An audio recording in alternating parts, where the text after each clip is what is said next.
Hey, welcome to Gem Collectors with Shawn. I am that Shawn. And boy, we have a lot to do today.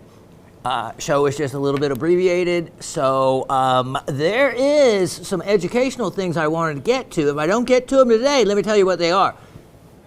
You're going to want to know how to spot a emerald that's been dyed and how to spot using an ultraviolet light synthetic emeralds. Yep. Even though they look crystallized, it look like a real thing. We just had a little fun before the show, and I tested it. And in this case, the camera is able to pick up the very red fluorescence in emerald where it should not be. Even if it's a chromium color induced emerald or chromium and vanadium, it still shouldn't look as red as this. Sometimes you can get a little bit of pink color to the emeralds naturally, but nothing like this. So anyway, we'll see if we can get to that. I also have genuine star sapphires, but they've been diffused. I want to show you that too. So we'll see what we can get to. All right, so some of the best things we're going to do is cover the comments. First, which most of them relate to trivia. We encourage you to send in your comments. We encourage you to participate in the trivia. We always give away something kind of cool. There's some trivia envy for the very, very interesting and unusual and desirable maroon chalcedony that Miss Gabby scored last week. So, you know, I didn't mention it then, but there was magic to that. Long time ago, by that I mean years ago, Miss Gabby had purchased only one of 3 major and very unique blue chalcedonies with still bites that I had. It was only a lot of 3 of that size and were really rare, and made the wise decision to purchase the 3. I think I have sold off 2 because I know I have one. I'm keeping one of those. Out of all the things, that is something I treasure. So to have a maroon one to go with the blue one is really cool. Of course, the big blue one couldn't be free. It was actually expensive relative to the items we sell in this show. The other thing is, all the minerals and crystals I have sold all of you, I want them all back. I want them all back, and I will be happy to pay you back your money. You know why I say that?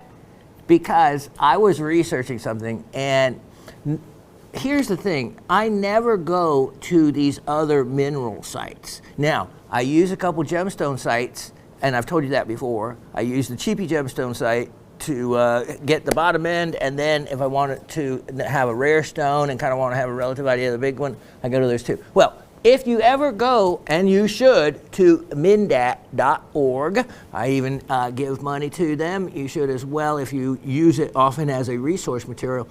The husband and wife team that put that together are, well, a huge,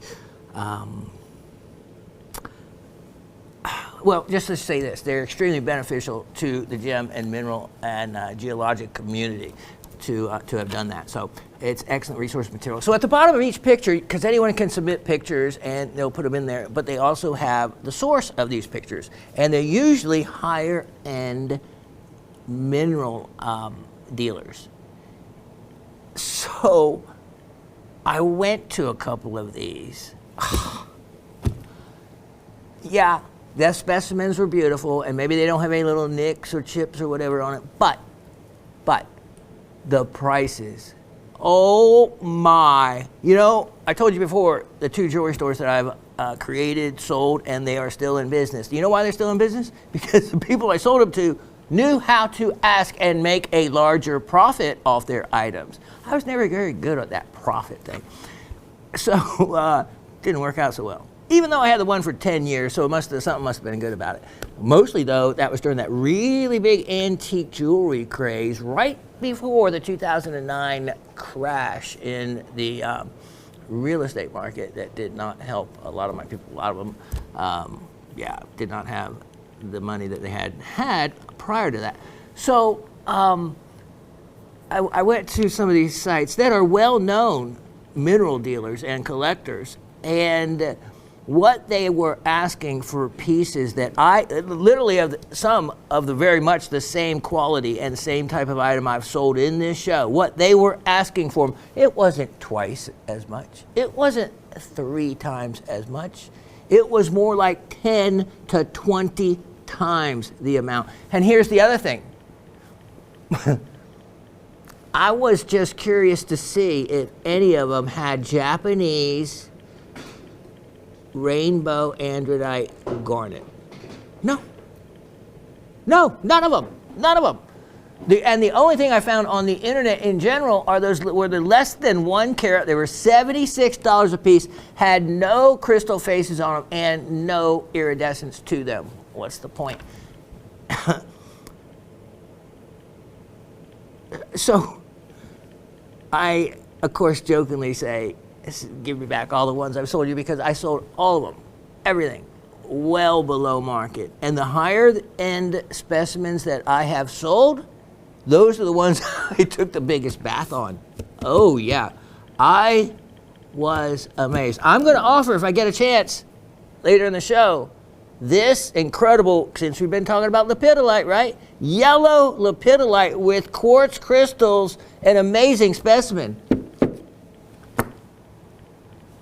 If you look that up in Mindat, you will find multiple specimens that look very similar, except a lot of them don't have the really neat, interesting quartz crystals on it like this one does.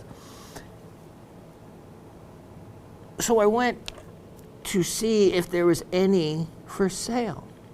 Not a single one. Not in the entire internet world. I found some just massive ones from South Dakota.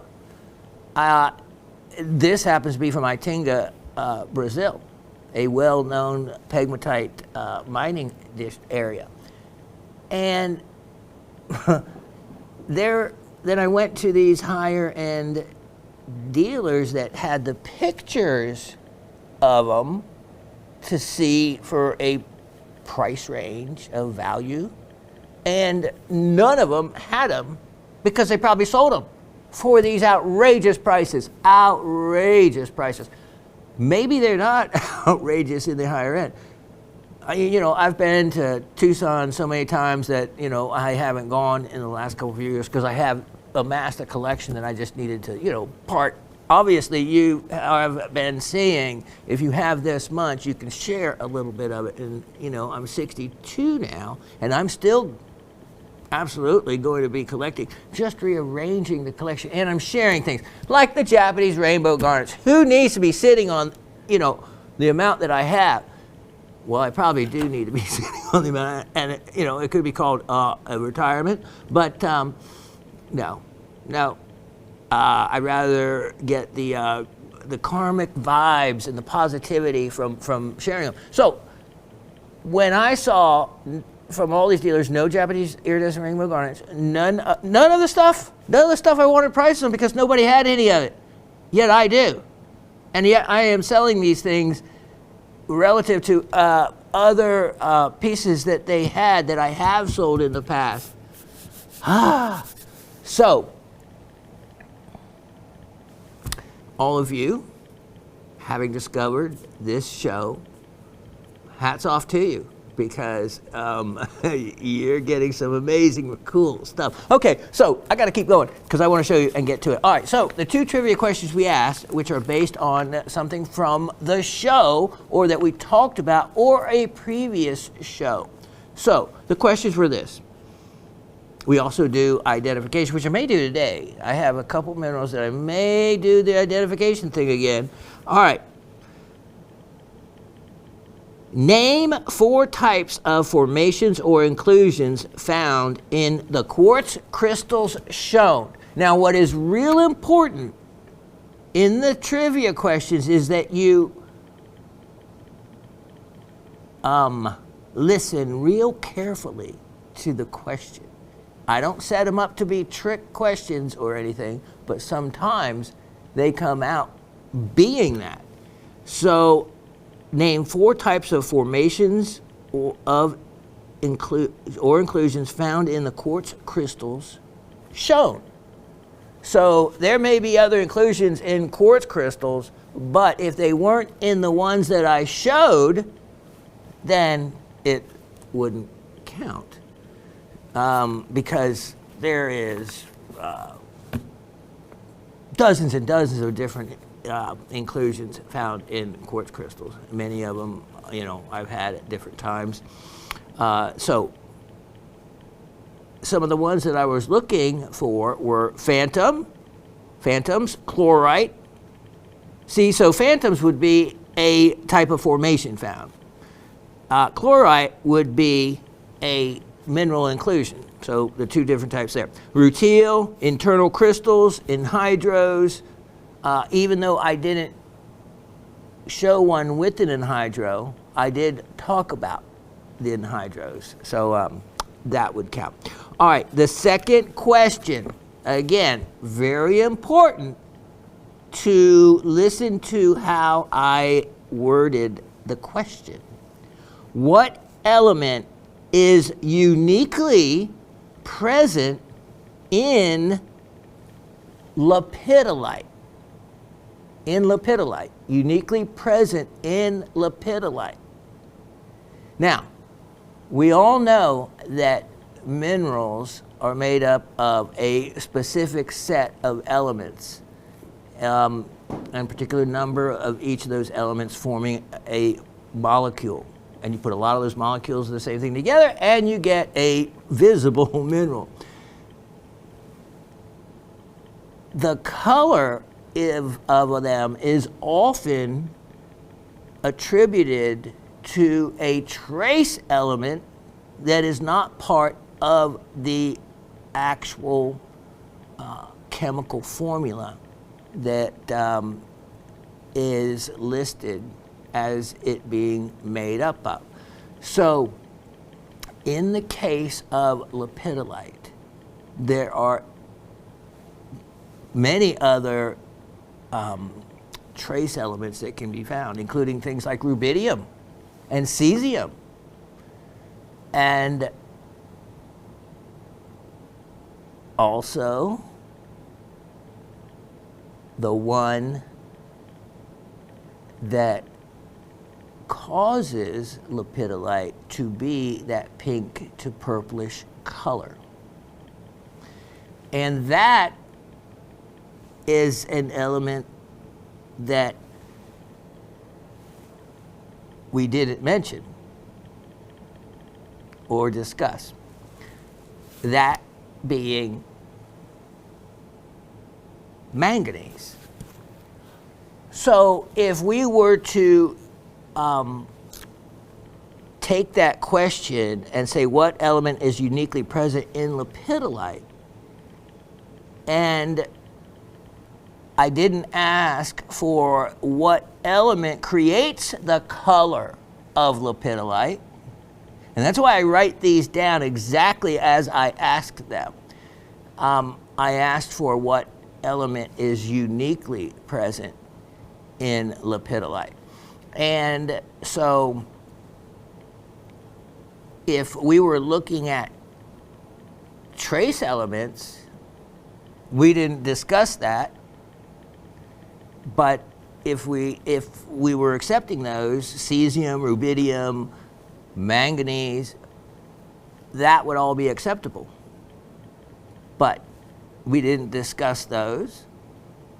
So what I was looking for is what lepidolite is known for or called. It is known as the lithium mica.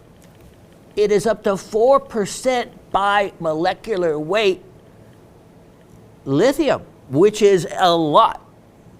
So much so that if you have a large deposit of it, it is certainly can be processed for that lithium. In other words, it can be an ore of lithium. And in the day's world of batteries in everything, lithium batteries are at the top of the list for the desirable battery and desirable element to use. So lithium is something that is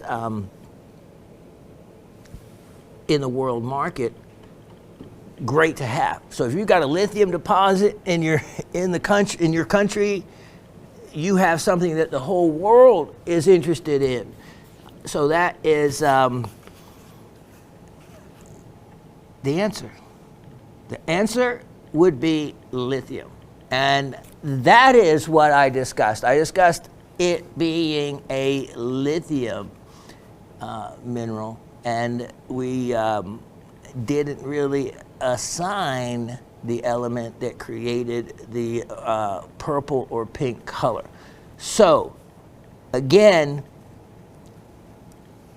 what element is uniquely present in a lepidolite? And I say uniquely present because lepidolite, as opposed to muscovite, biotite, phlogopite, all the other micas, fuchsite, and all the others like fuchsite, which is green, is a chromium-bearing type of mica, creating the green. Lepidolite, which its name is from a Greek word, Miss Penny, I'm sure would know this, and lepidos means scales, referring to one of the formations of it looking very scaly. And that is one of the specimens I showed you. Okay, I actually took a picture, but we have Latif here, and we didn't have time to load that picture, but maybe I will get to next week to be able to show it to you. I have a picture of a specimen exactly or close enough to the one that I think sold. If you would like to send that specimen back because you're not happy with it, please do so.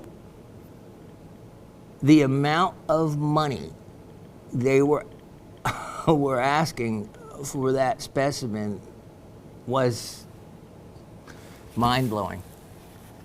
I gave away a 50-cent piece for a nickel, maybe worse. So I learned a lesson, but that's okay. That's okay. Hopefully you see it, you don't like it, and you're going to send it back, right? Right? Okay, let's get to the questions now that we went over that. And by the way, the chemical formula for lepidolite is K for potassium, Li, 2, in other words, 2 atoms of lithium, then aluminum, silicon and oxygen, and at the end it's a fluorine and hydroxyfluorine. So the answer I was looking for, because that's what it's known to be, is the lithium mica. We actually have a town west of here called Lithia Springs. And in its day, which would have been probably 100 years ago or so, people flocked to Lithia Springs for the healing waters. And the waters contain lithium. I always wondered, before I was really familiar with lepidolite, well, where is that lithium coming from? And now I realize there's probably originally a lepidolite deposit that water is straining through or running through, giving it the lithium. Since then, that spring has been built over, shuttered, closed, whatever, and no longer operating. But I wish I could find out more about it. I'm sure if I went to Lithia Springs and library, if there is such a thing, maybe the internet, but I'm old school. I like to look at books. I like to look at maps. I like to touch my information. So, all right, let's get to the comments. We have Mr. Anthony in Massachusetts. Hello, all. I love when you go in depth on a subject, because you always go in depth. See, that's exactly what he wrote. Interesting inclusions for me are what make a cool rock into a smoking hot rock. You got it. All the info on quartz and its inclusions filled a couple of pages worth of notes. Quartz in particular, with all its nuances, one can spend hours staring into a crystal. And that is the truth. And I have done that over and over and learned so much. Lately, I've been cutting some materials that have been in my hoarder stash box. A while back, I scored a huge slab of amethyst sage. It was 18 inches by 13 inches. It went from gemmy purple chalcedony to white dendritic opal with all the landscape and colors in between. Amazing slab. That would be. That's a cool piece. I bet it was difficult to even cut into it since it was so big. I like those big slabs like that. I'm down to some of the dendritic white and gold landscapes. Fun stuff. Boy, I really wanted a phantom quartz, but not to be. I did score Heliodor crystal, however. I know. On that phantom, like I said, I wish there were some more. There may be, you just never know.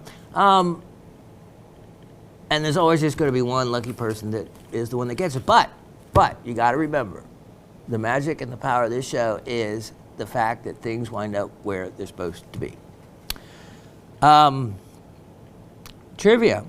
He says, inclusions and formation in quartz crystals shown as well. Rutile, chlorite, hematite, phantoms, irises, crystal within the crystal. Possible spinel crystal, dust. Very good, because I did mention every one of those items. And then the second question, which was, what element is uniquely present in lepidolite? Manganese. Which would be wrong. So we were looking for the lithium. Manganese is present, but for all we know, so is rubidium and cesium and other trace elements, so we can't really track that. But we know if it's purple, manganese is there creating that purple color. But what we were discussing was something more than a trace element. Miss Cindy, and not the Cindy in Pennsylvania, but the new Cindy that's joined us, she did really well. Hematite, calcite, rutile, and magnetite. So just out of curiosity, even though we didn't mention it, or remember the first question was, what did we view or see in the crystal shown? So that is, again, what's important. So we did not see any magnetite or find any in the crystals that were shown. And out of curiosity, I did a search and a cross search, and I didn't see magnetite as showing up as one of the possible other minerals that appear in quartz. But you want to know an interesting thing about magnetite? It belongs to the spinel group. Yes, magnetite belongs to the spinel group because of the formula. Spinel is MgAl2O3, I think.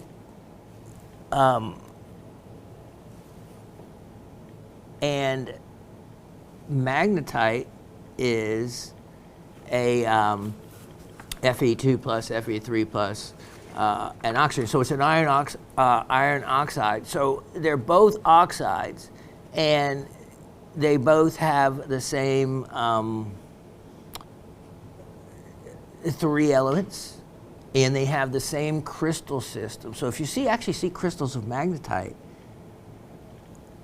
they look exactly like that. What I said would look like that one little crystal that was inside that one, which was a pyramid base to base. So it's bipyramidal, and it belongs to the isometric crystal system. Same one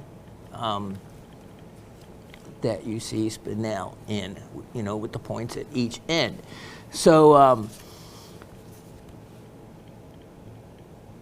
and Miss Cindy gets the second question exactly right. lithium.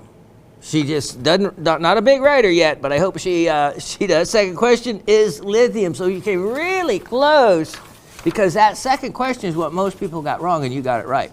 Penny and Mahali say, hello, Shawn, Raven, amazing GSN crew and fellow rockhounds. Greetings from Quebec. Trivia, number 1, phantom hematite with star formation, rutile, iris, hydro water bubble, because we talked about that. Quartz in quartz, and number 2, lithium. So she's in the running. Thank you for another great show. I missed out on those sensational lepidolite mica. Looks like a warrior shield to me. That's a great description. And agarine specimens. Should you ever be willing to part with any more, I would gladly purchase them. That was another giveaway. I want those back. So obviously, if you try to get them, I didn't know they were both sold. So obviously they were. I knew I made a good purchase when I bought those years ago.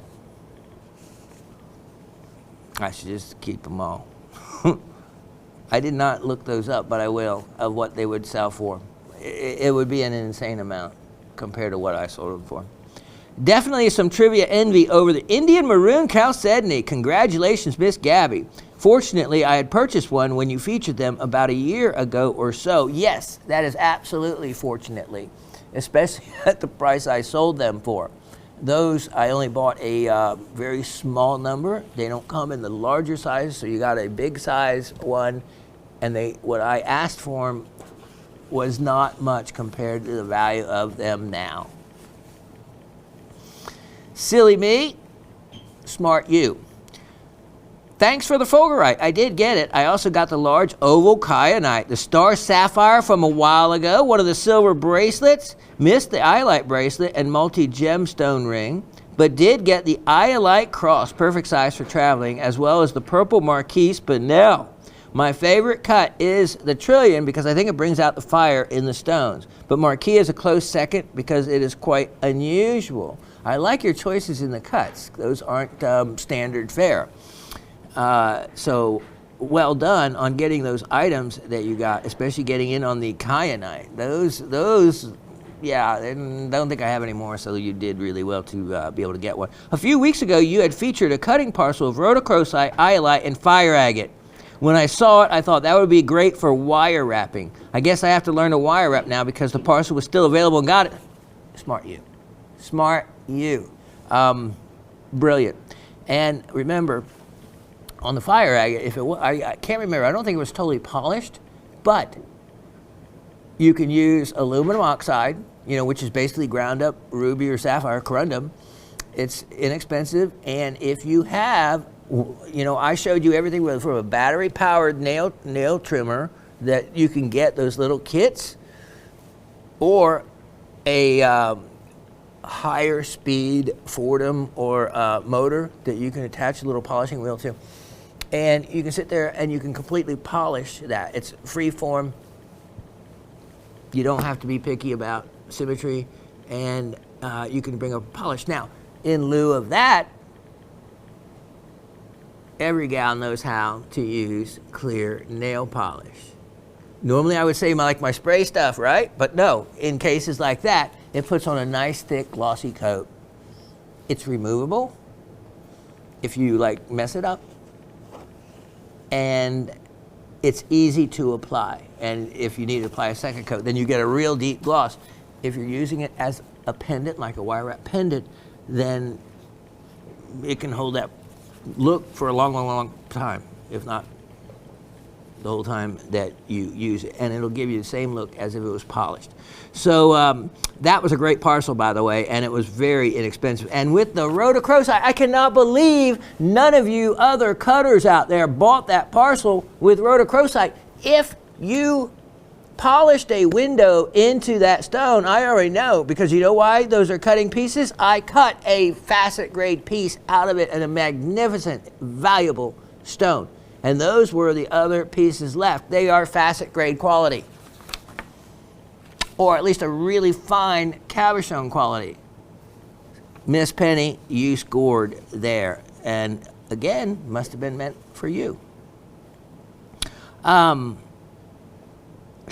I know your house is still a mess, It is, but they're supposed to come clean the basement floor Monday, and then they come back and put everything back, and then they're done. 5 months later. Can you imagine not having a laundry room? I don't even want to talk about it. Yeah. Lateef, where Lateef and Andy lived, their place got flooded during that same freeze. Wasn't it right at Christmas, that one?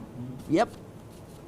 And they were further south than I was. It was 5 degrees at our house. It had never, I've been here 30 years, it never had gotten that cold. It's crazy. Shawn, I know your house is still a mess, but look on the bright side. Everything will eventually be new again, and progress is being made since the floor is done. It also gave you the opportunity to go into hidden recesses that you hadn't seen in a while and discover hidden treasures to our benefit, and that is exactly how I found lots of these new items that you're seeing now. Things happen for a reason.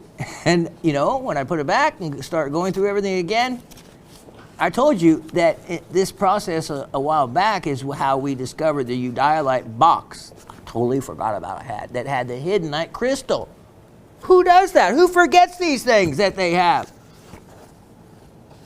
Someone that has collected minerals and gems since they were 11 years old. And sometimes just misplaces things like this. You know what? I misplaced a 65-point princess cut diamond. I actually bought the mounting and helped out a gal here years ago at Gem Shopping, and took the stone out, sold the ring as a semi-mount. Can't find the middle diamond. It'll turn up. It'll turn up when I need it the most, and it'll be sold to the person who it's meant to belong to. Miss Penny, you do need a wire wrap. It's actually, Miss Raven plays with the thought of it all the time, and she has all the stuff to do it, even copper wire to learn it, to do it, you know, inexpensively to start. And really, it's something that anybody can do. And it's fun, it's creative, and every piece comes out differently.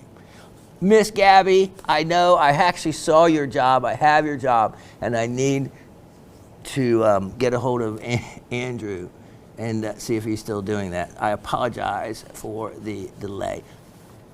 While I'm thinking of things I've forgotten about, Miss Elisa, your free item, the rock crystal piece, if you haven't received it yet, well, that's no surprise, because it got kind of misplaced a little bit, but it has been found, and it'll be on its way to you if you've been wondering where that is. Trying to get caught up on my laundry. Oh, we need to do that too. And ironing, so we can go on a field trip on Friday, since Mahalis has a day off. I'm taking advantage of my last couple of days of sick leave before I return to work next week. Have a wonderful week, everyone, and see you next week. Yes, Miss Penny, we wish you the best. And if anybody wants to hear an amazing story about her little hero that saved her, go back a few shows and watch it. And yeah, it's amazing how children can come through when they have to. Speaking of which, if you hadn't heard in the news today, you need to Google this. There was a plane crash in the Colombian Amazon, an area that is one of the least populated and most remote of any of the Amazon rainforest. There was a plane, it crashed.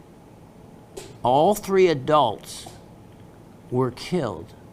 4 children aged 13, 11, 9, and 11 months old, or somewhere in that range, the oldest being only 13, the youngest being 11 months old, were left alive. Presumably 2 of the people, maybe 1 at least, were their parents. So imagine having your parents dead in the plane.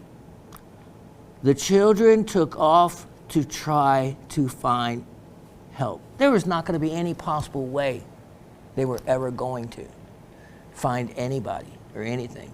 but they started out on their own. With an 11-month-old, 17 days later, I lived in Ecuador.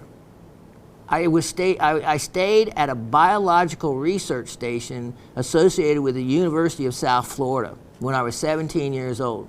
I have been in the jungle, the same type of jungles, and I have been in the jungles at night. Terrifying. The sounds alone are absolutely, even as a tough teenager with a shotgun in my arm, terrifying. It rained. This is the rainy season down there. When it rained, we got under these huge, gigantic leaves, and it was some shelter. The sound of the rain was so loud and deafening coming down through the canopy of the trees that literally, it was like being at a rock concert. You try to talk to the person right next to you, can't hear a word. It was crazy.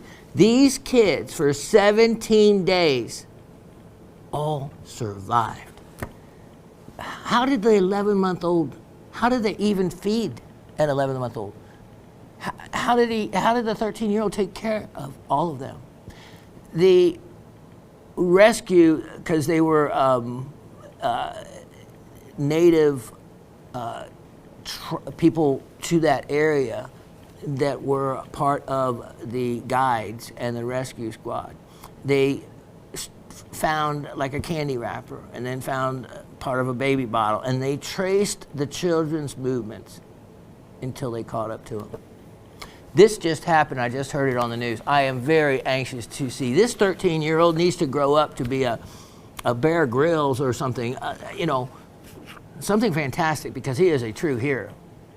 How do you keep an 11-month-old? The water, if you drink it, most likely it will make you sick. And yet, these kids, what do they eat? Unless you know the jungle, they said they ate some fruit, but there's poisonous fruit. How do you know? So, kids can be remarkable. And in this case, truly remarkable. If they stayed with the plane 17 days later in a hot, steamy jungle, do you know what those corpses would have been degraded to with the maggots and the bot flies and everything else? It would have been a horrible, horrible thing for them. I think leaving the plane was probably the smartest thing to do, even though it would have been a deadly thing to do.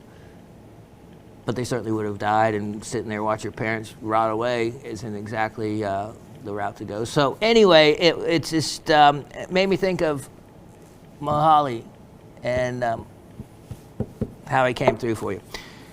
Miss Barbara in Brooklyn. Hi, Professor Raven, GSN crew, and the whole Rock family. Your setup for cutting stone seems very practical, especially the gooseneck lamps that are War of the Worlds from the 1950s. Love the demo on how to fold gem papers. How about a demo on how to use a 10x loop without looking like an amateur? That is absolutely a necessity when it comes to a loop. So many, here it's as simple as this. I don't have a loop because I have this other gizmo that is, you've seen me use it. It has a fluorescent light in it. It has a regular light in it. It's kind of indestructible. It's in this little gizmo. It folds out like this. You have a 35, not a 10 power, 35 power and a 60 power magnifier. I can use this just to show you. I have been at gem shows, and everything from people opening papers and watching the gems flip out, and then everybody in the aisle looking for them. It's like, I know that that person was an amateur. The thing, though, is the dead giveaway, is the use of the loop. Okay, so I'm going to take this emerald. All I ever have to say to clients when I would hand them a loop when I'm selling them a diamond, I said, bring the loop up to your eye.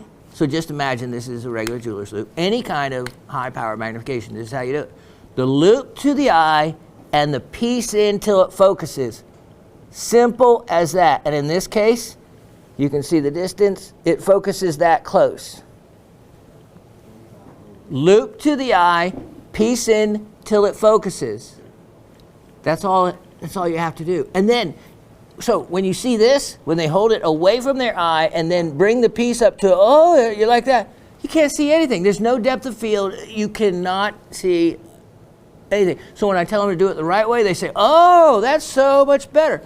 When you see people at a gem and mineral show especially the wholesale ones, using a loop the wrong way, I just shake my head and say, you know, you need to find something else to do.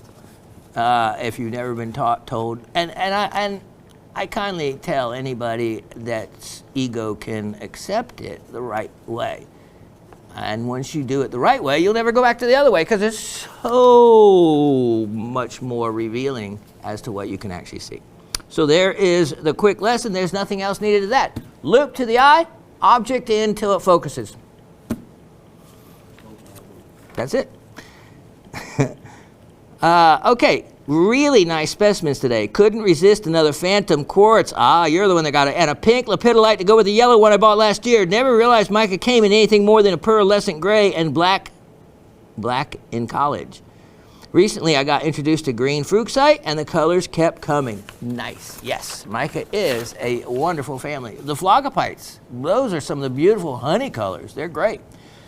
As to the trivia, stuff in quartz includes iris, phantoms, chlorite, penetrating crystals. The chromophore in pink to lavender lepidolite is traces of manganese, not part of its formula. Exactly.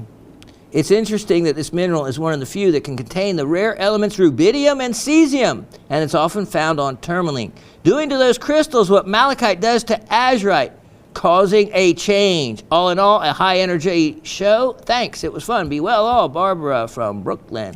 Guess what?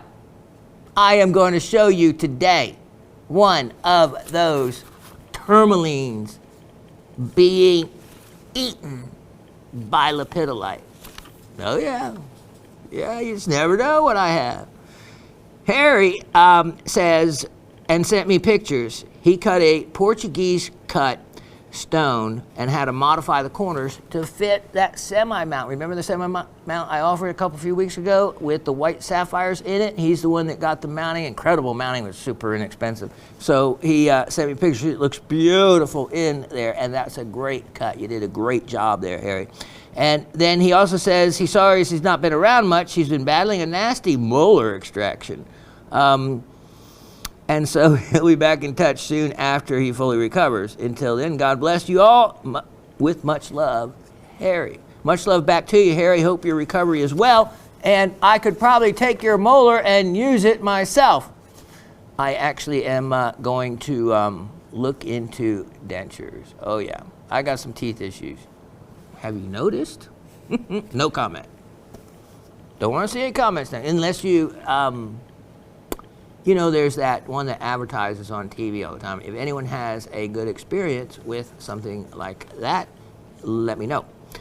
That's when you feel like you're really old. That and getting your Social Security check every month and looking forward to it. Miss Elisa, hello, Professor Shawn, the Lovely Raven, GSN crew and Rock family. Miss Penny, I am so sorry for all that you have gone through, but thank you for sharing what you did. Shawn, can my trivia entry go to Miss Penny this week? It certainly can. My answers to this week's questions are, inclusions were chlorite, rutile, and hydro, and phantom. You said to look for them, but not that they were or were not there. Correct, so that one would count. Answer for number 2, manganese. If I was asking what is the element that causes the color in lepidolite to be lavender or purple, that would be a correct answer. But that's not what we asked for.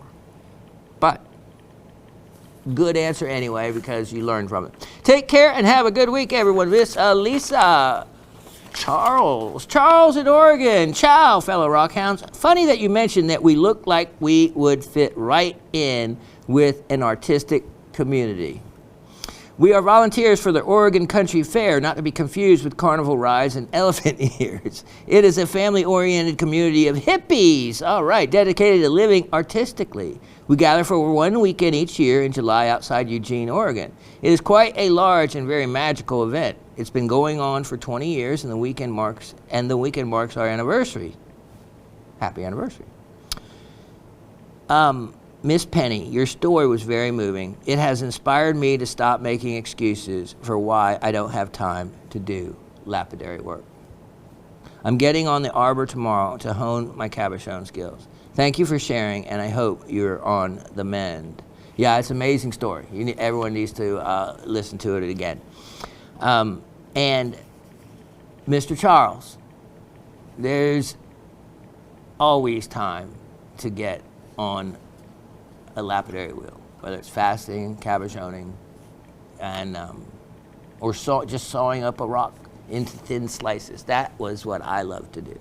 And then I spray them to create my cheesy kind of bright finish. I drill them and I create hanging, wind chimes, except you don't want to blow them around. Indoor wind chimes. I have some amazing ones. I have one that I really want to offer for sale, but the Raven won't let me. So, yeah, life, who knows, we're not promised a tomorrow, and you don't want to regret anything. So there's always time to cut a stone. Have a great week. With love, Charles. With love, back to you, Charles, from all of us to you both. Question 1, the inclusions mentioned in regard to the quartz crystals offered were chlorite, irises, rutile, phantom, and manifestation crystals, and potentially anhydro. Excellent answer. Question 2, lithium is the element present in lepidolite. You were correct. So there's only a couple people so far. By the way, lepidolite is actually a name that in the years to come is going to be done away with. Yeah, you know how they do that. Just like lapis lazuli. It is, that name technically is going to be probably done away with in time. Polylithionite and trilithionite. Lepidolite, the chemical formula falls in between. That's why it's easier to say lepidolite. And even all the smart people, the really smart people in the mineral collecting business still use lepidolite because they don't really know which end it falls unless it's really expensively tested. So easier to say lepidolite. So,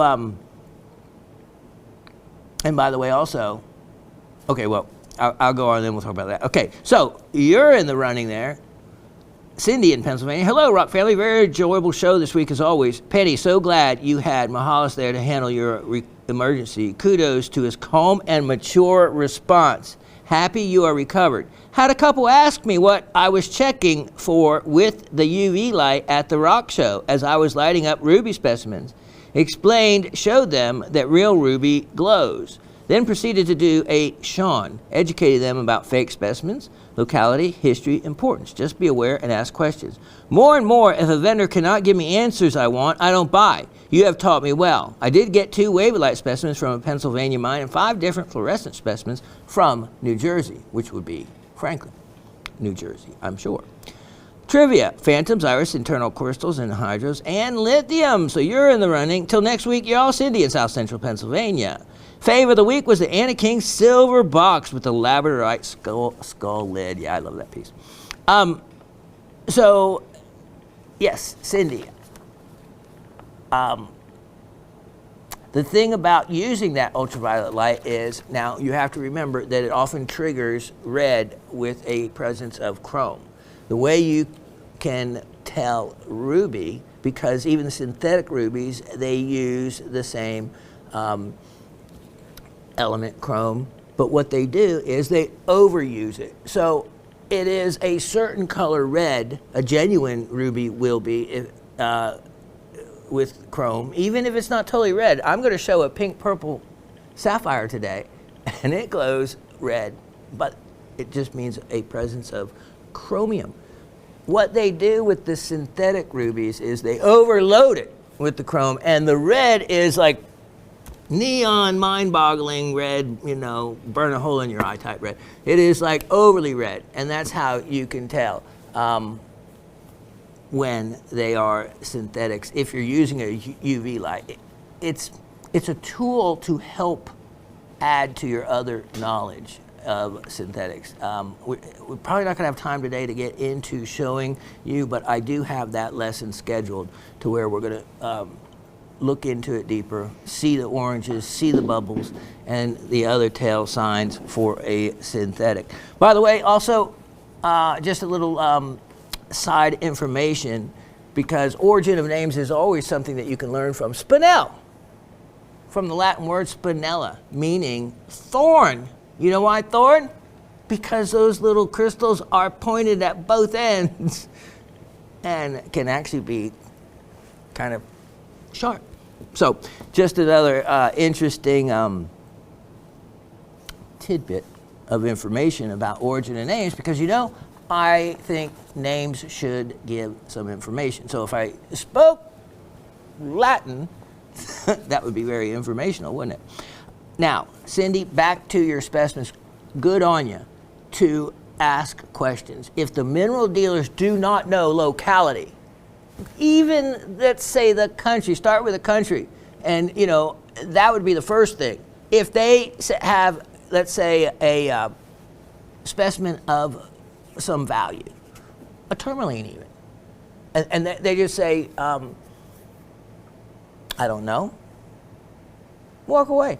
The amount of value without knowing origin is greatly reduced, especially if you can't spot by the type of tourmaline it is, where it might, like some tourmalines are recognizable by the color combination, like the Pediniera, ones from Brazil,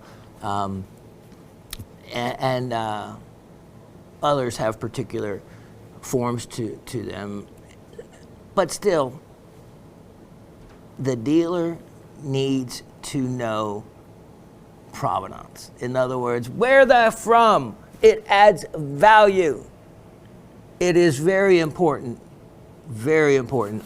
And I've walked every time if they can't tell me that, or I can't determine it myself. In other words, it's something that they got from someone else, and they were too either ignorant to ask, which then they shouldn't be in the business, or the person they got it from didn't know, meaning there's two ignorant people.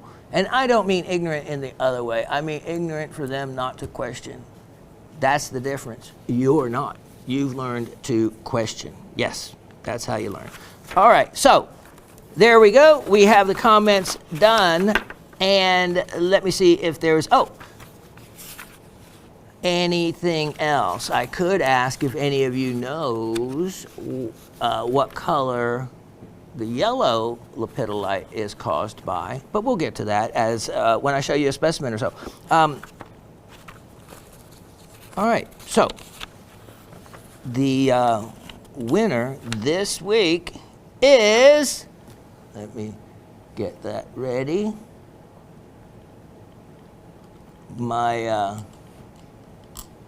fellow hippies. Charles, you in Oregon are the winner. We put all the right answers in a, we assign a number to the person, and then, thank you, Dave, and then we name it. Check this out. This is their thumbnails, but they're really high-end, really nice thumbnails. This is tangerine quartz. Tangerine quartz from Brazil, and a really cool specimen. This is Phantom Brandberg amethyst from Namibia. And you can see if I put my finger behind there, and if Dave, can you take me in there a little bit? All right. So you can see the phantom right there. And a really nice, clean crystal. Look at, you can see the multiple phantoms even, with a little sidecar crystal right there. Cool specimen right there. And then this one actually is cuttable. Ethiopian opal. Look at that. So, oddly enough, if you wanted to cut something, here is something you can start with right there. And free. 3 cool specimens. So, congrats to you. Let me tuck those away. We'll be right back with the star of the show. Okay, even the guys which have seen me sell things here for 15 years said, wow, you mine those? Everyone here in Georgia has seen mica. It's almost in everybody's yard of some size or another. they've never seen anything this big. And that's exactly right. I mine these myself. Remember me telling you the stories about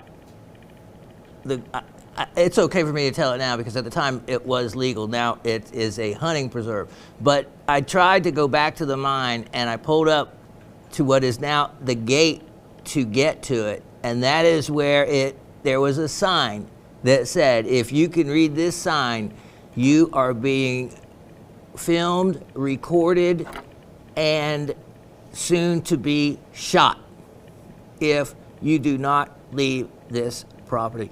It was really an aggressive sign, and that is one that you don't mess with. I don't mess with the no trespassing signs, and they could have cared less about the mine. They cared about the hunting.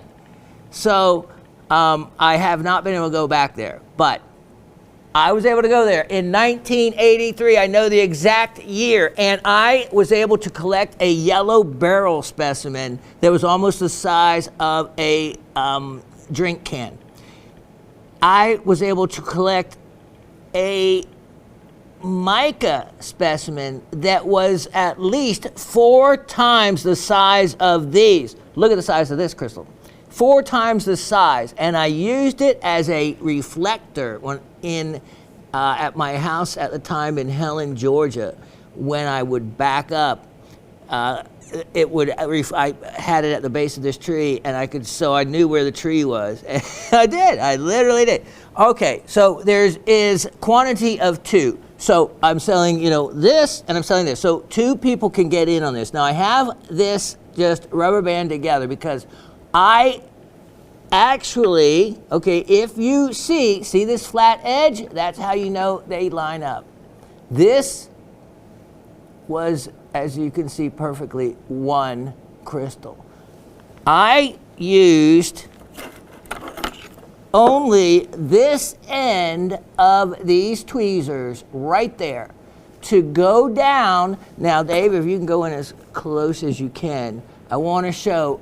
Look at, that's wonderful. Look at this. This is the type of mica that is easily split.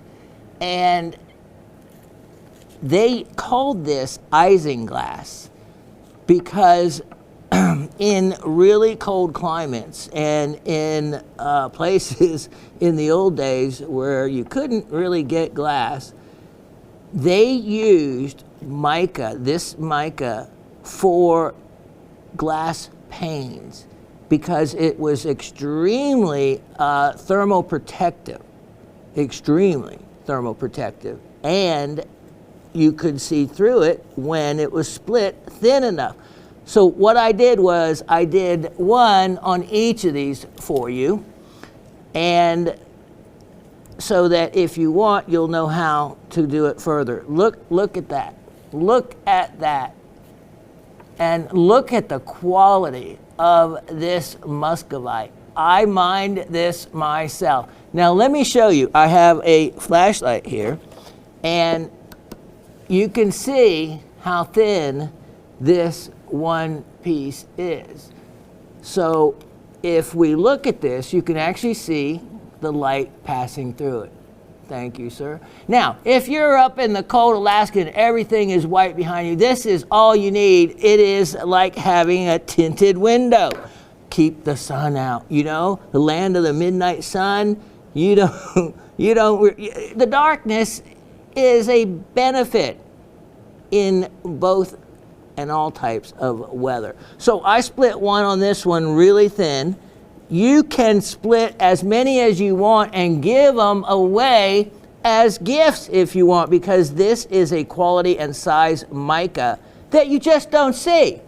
You just don't see. A lot of us find mica the size of a quarter. A 50-cent piece is kind of big. This, like the guys just even said, is very large. So here is 1 opportunity that someone can get in on. I am just going to line that back up. You can see the beautiful little irises in some of this and colors, and I'm just going to put this right here. And so if you split it, it started to split, and so I just kind of did it around it, and you would be amazed how flexible it is. It's not like it cracks it in the middle. It's amazing. Okay, you don't get the stands with them. They were just there for, you know, initial viewing. All right, here, let's see. This one I split intentionally. Each one, this one a little thicker. So as we go in close, you can see again how foliated, how layered this is. Look at this, you can see another layer. Look at how thin that one is. That other one I just showed you could probably be split again. That, I think, is the final layer if you got it to that thickness. But all you do, you just start putting something in there and boom, you open this baby up. Here's another piece. Here you go. Here is a couple other pieces to this one. Look at this. Look at how thin it becomes. Look at how thin it can actually be split. That's amazing. That is amazing. And I mined it myself. I mined it myself from a place that I can not go back to, unfortunately. Yeah. Now, let me wrap this one up. And I remember the year and everything when I went there. It was really neat experience, and I was thrilled to still be able to get the goodies that I did. The mine was active because of the barrel during World War II for beryllium. It was needed for beryllium's a metal for all kinds of industrial uses during the war, and then after that it was pretty much shut down. So you're talking about a mine, 100 years old, almost 100 years old, and you can look it up. Some places will have it, some very vague mentions of it, but I know this is exactly where they came from. So anyway, here is something near and dear to my heart. I am offering these for a ridiculous amount again, which, you can create so many of them. I should probably charge for each cleavage. Oh, also, by the way, that's perfect cleavage when you can split them. So that's perfect cleavage to those pieces.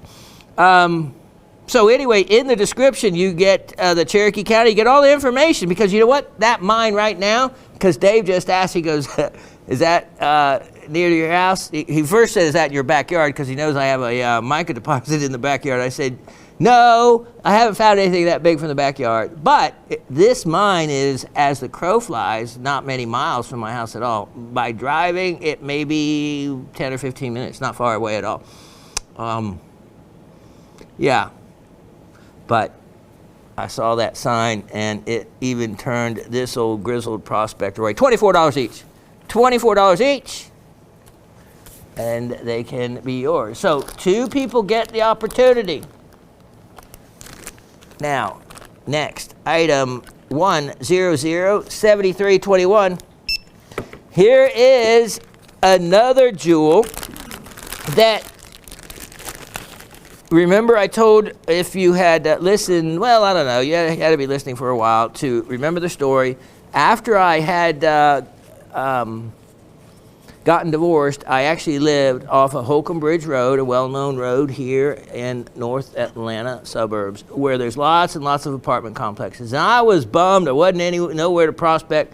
So I took my, I guess he was probably about 4 years old at the time, my son, down to the creek below the apartment complex. And in that creek, it took me only minutes to find, let me move this, small 1-inch crystals of this mineral. Check this out. Check this out. Look how beautiful blue that is. This also has mica on it. Kyanite crystals. Kyanite. I actually found 1-inch kyanite crystals right in the creek below the apartment. I think that the universe put them there so that I would not feel so estranged from being able to prospect. And magical things happen. if we could go and show you a little closer some of the neat aspects of this. So you can see it has reflective muscovite mica. Look at the color blue. This is wonderful. We just were talking and showed you Nepalese kyanite. Those beautiful crystals of kyanite, well, you had that intense blue from some of the finest kyanite in the world, which is from Nepal. Look at this. This is big. There are ones, look at that one. Who knows how far back in there it goes? But it's really a wonderful, wonderful specimen with quartz, kyanite. And here is the, yeah, look at this. It self-displays, which I always really like. Price on this guy, only $44. Only $44. And that is a great opportunity to have some. Now remember, it is a polymorph of, and we did this as a question before, so I won't use it as a, well, you never know. But you should know the answer anyway. It's a polymorph, which means it has the same chemical formula, but a different crystal system, and it looks totally different than its cousins, maybe, half-brothers, kyanite and sillimanite and andalusite. All three are polymorphs of each other. All three have the same chemical formula, but look totally different due to the crystal systems, just like brookite and rutile. And so there's many different other polymorph family members.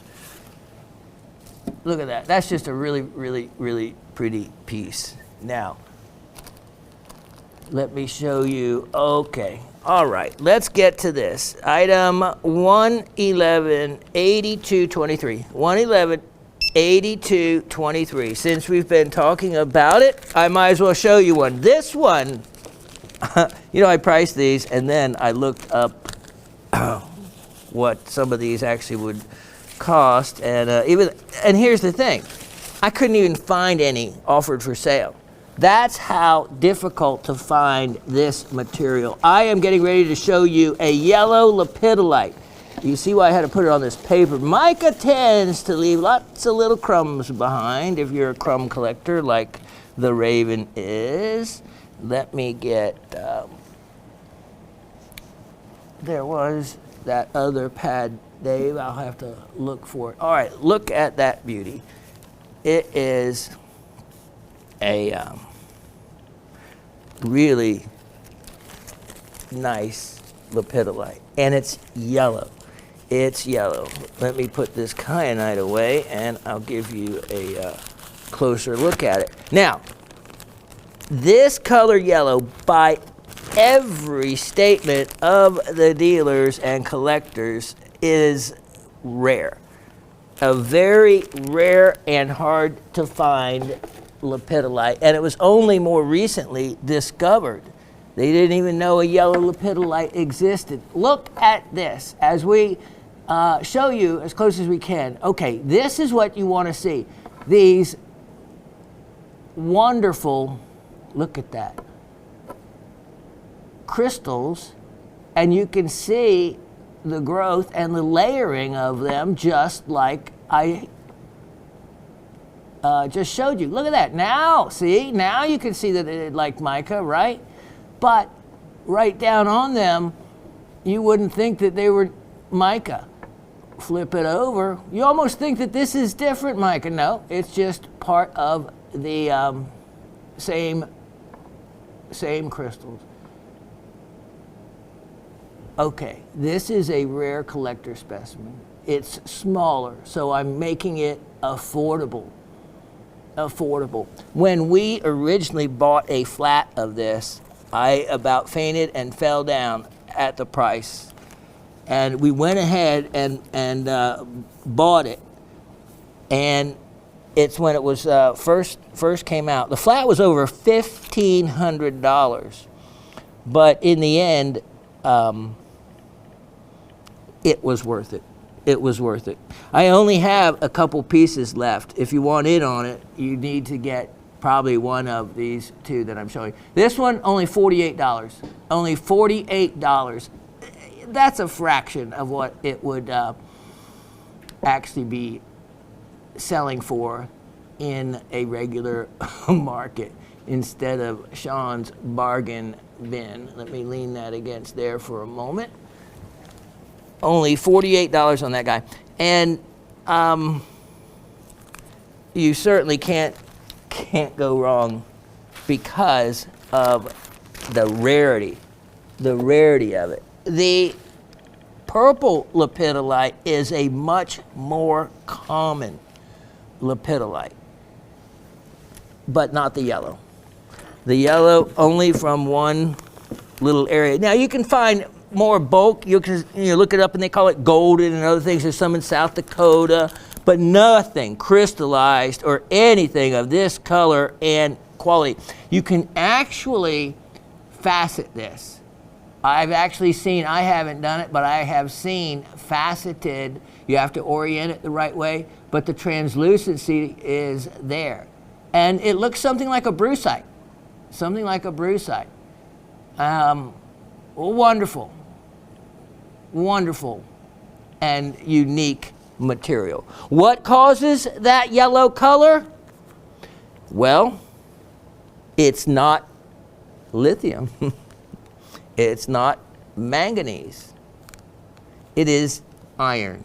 It is a, I think it's an Fe2+, iron impurity, creating the yellow color. How neat is that? Now, let me show you the, probably, and I'm sneaking this one in because we had set it aside for our own collection, but we have another one. We have one, but we didn't need three. 111, 83, 23. 111, 83, 23. This is the largest and nicest one that I think we had, and it's only because of its combination with quartz. Dave, do you know, I don't want to mess your beautiful thing up here, that the other round pad? It's right behind me. Right behind me? Okay, maybe I should look right behind me. I don't see it offhand. We'll look for it in a moment. Under the turntable. Oh, that makes sense. Thank you. Okay, let me put that there. I'll put this out now as a comparison to the two. Look at this. Look at this beauty. What makes this so exceptional is I love the addition of the quartz crystals. And wait till you see the quartz. You might think it's just kind of massive right there at the moment. No. As we go in closer, you're going to see, let's look at the quartz first.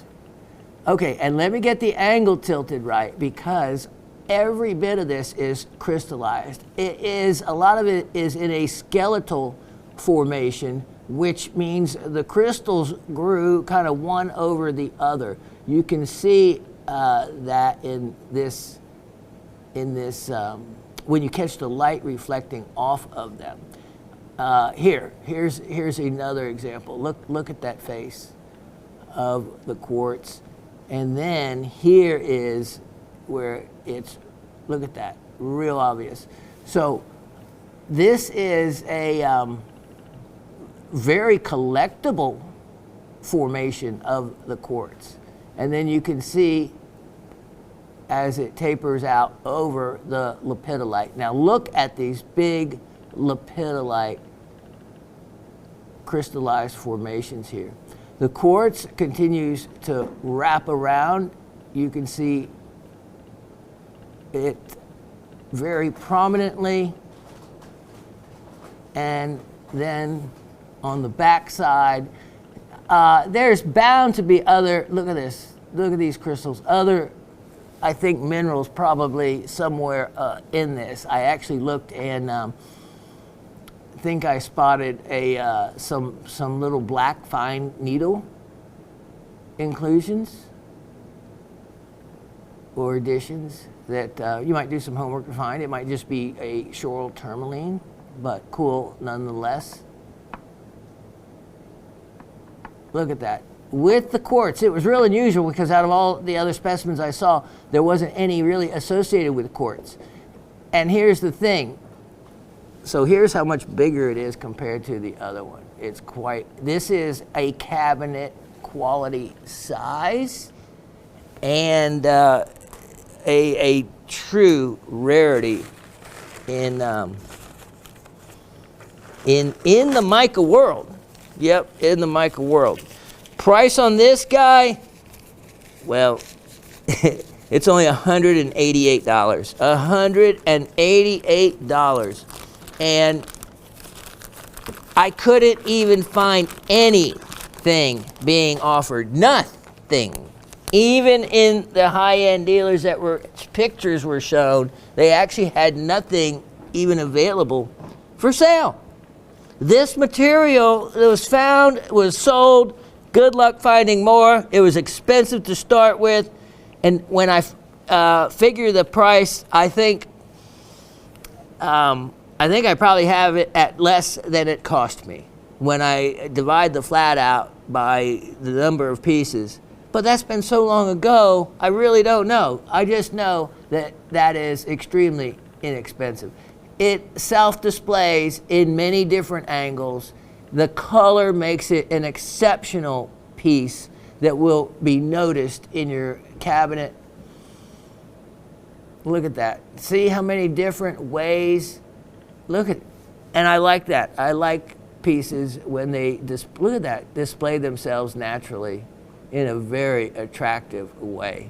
$188 from my Tinga. Wow. Yep, I'll miss that one. All right. Let me have a moment to clean that up, put it away, and I'll be right back. All right. The show has not stopped on the road to lepidolite.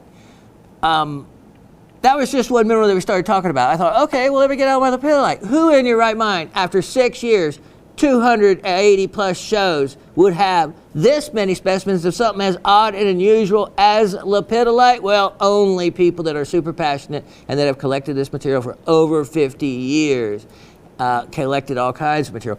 Never have been to a gem and mineral show in 6 years. Haven't even gone to one because you know why? I would just be tempted to buy something. Why would I want to buy something when I have sold over 4,000 pieces and I can't even tell that we have? That is a collection that you need to, maybe pare down a little bit and share with a few other people. This is one of them. What looks like something that a lot of people would say not very impressive actually is. For one thing, it's affordable. You heard Miss Barbara refer to how lepidolite overtakes tourmaline like malachite overtakes azurite and creates a pseudomorph. Well, believe it or not, that's what happens. There are crystals that are in the form of a tourmaline that are of lepidolite, the purple lepidolite, but originally were tourmaline. They're pseudomorphs now, and they are very rare, very desirable, and very collectible. They're very also expensive, but I have one that is affordable. You're saying, where's the tourmaline? Well, you know, I have to save the big, the big showing for the right moment. All right, as we turn this around, Dave, take us in a little closer if you could, please. All right. There is something special, and it's right here. Here is a tourmaline crystal. And if you look carefully and imagine this whole being a complete tourmaline here, here's the lepidolite. And most of the pseudomorphs you see are partial tourmaline, partial lepidolites.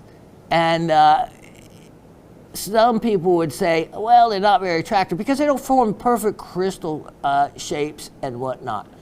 Lepidolite forms in, of course, these different kind of mica type looks that you see here. So that's the look you get, but that's the standard. Look at that, green tourmaline, and you can see it basically replacing it. And that is stunning. That is stunning. That is rare. What's inside of this? I have no idea. There could be another big tourmaline crystal. There's one right here. And that's what you never know. You look at this, okay? So when you see things like this, that's what they look like. I mean, one could be completely replaced. Look at how gorgeous this is. I love it because it's a matrix specimen. It is within the matrix as well. I have no idea what these sell for. I have never seen one except in pictures, and I've never seen one that is for sale. There's nothing available except I have one. Look at how fine of a quality the lepidolite is.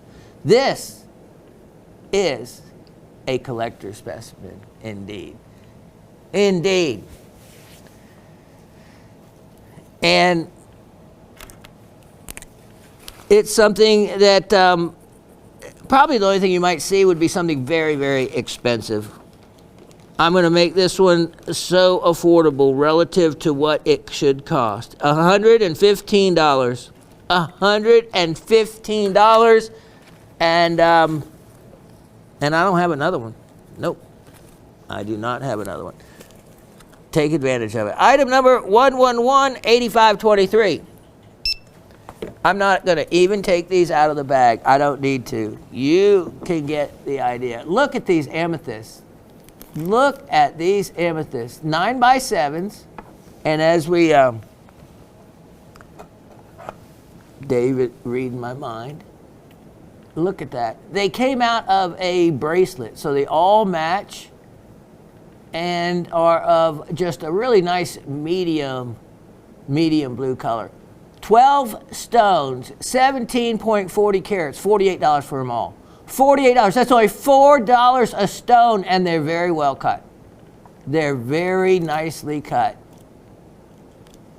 $17 a stone, or less than $3 a carat.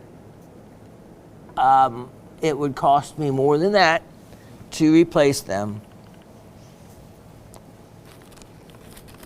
That kind of material has really gone up. Okay, let me show you what I have here. This is item number 111-8123. Now, years ago, I got a lot of stones certified for whether they were heat treated, not heat treated, a lot of different chronomes, and I sold a lot of them. Somehow, whether they were returns or whatnot, I ended up with a couple certs without the stones. And I keep looking, maybe I'll come across the stones. Keep looking to think if a weight was a particular weight. I remember this, I don't know. But I was looking at it, and from looking at it, I would say that this has been heat treated, because inclusions, when you high heat treat something, they kind of explode. And when they do, they create a little halo looking formation, like a disc formation around the inclusion. And when that happens, then you know that it has had a higher heat treatment. This stone I'm getting ready to show you has a beautiful and unique color to it. And hold on, let me wipe it down here. And is of a really nice size. Look at this. Look at this gem. Wow. Now, let me raise the curtain on it and give you a little better look. Take a look at that. Take a look at this. That is a unique color. Pinkish purple, purplish pink. I think it's it's definitely more purple than pink, if not. And you know, that's about as purple as those amethysts. but I think a little pink shade I see to it. So call it what you will. It is a beautiful gem. You can see the little inclusion there that I used to determine that maybe it had been heat treated. But either way, most, 95% of the stones that come out of the ground are heat treated in the corundum family. Look at that. Look at that. I could have put just purple. I could have put just purple. A purple sapphire. That is the second rarest color in the sapphire family. And of course, the rarest color is, everyone should know, patparacha, which is what they call the color of the stamen of the lotus flower. For those of you that really were not familiar with the name or its origin and where it came from. So that's why the stamen of the lotus flower is a orangish, pinkish orange in that range, and a very valuable stone. Purple, second rarest color. That's a super stone. Here we go. You're gonna love this price. That is a lovely gem. It's a carat and a half, so a wonderful size. Carat and a half, well, how about a deal? How about a deal? Let's make this one, believe it or not, I'm not gonna believe it, only $98. $98? Seriously? $98. What is that? $65 a carat or something? I don't know. Very inexpensive. A amazing gem from Madagascar, and a treasure. Those stones harder and harder to find. Well, look at this, 111-8023. Now, I want to know when the last time it is that you saw what I'm getting ready to show you. I know it's been a while, and I had gotten this stone many years ago, and I was going to make a ring like my ruby ring. So, if it's the same color as my ruby ring, its name is basically named after a ruby. What am I? Well, you're a ruby-like. Ruby-like sounds like ruba light. Not just any rubellite, a cat's eye rubellite. I kid you not. When's the last time you saw a cat's eye rubellite that looks like that? Look at that eye. Look at that eye open and close. This is especially, look at that. When you see it in person, it's even more beautiful. Look at that gem.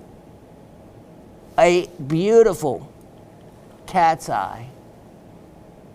And something, look at that, you just don't see. You just do not see these. And it's,